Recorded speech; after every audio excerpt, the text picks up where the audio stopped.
নিশা তুমি পাগল হৈছা নেকি এটা ঘুণীয়া ল'ৰাৰ লগত তুমি জীৱন কটাম বুলি কেনেকৈ ভাবিছা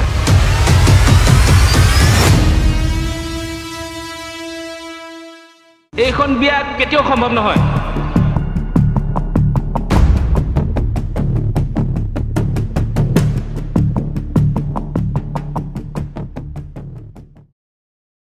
তাৰ নামটো চাগে নিবিৰে হ'ব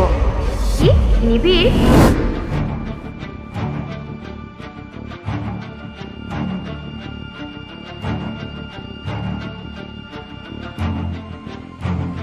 তাৰ হেতু এক্সিডেন্ট আছিল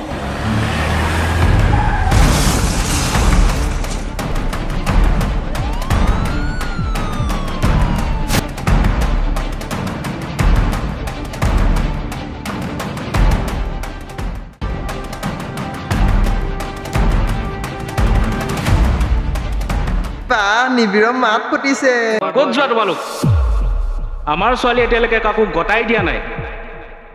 মই তাইৰ মোমায়েক হয় আৰু তাইৰ প্ৰতি মোৰ দায়িত্ব আছে সৰুৰ পৰা আমি তাইক ডাঙৰ কৰিছোঁ গতিকে তাই মোৰ কথা মানিবই লাগিব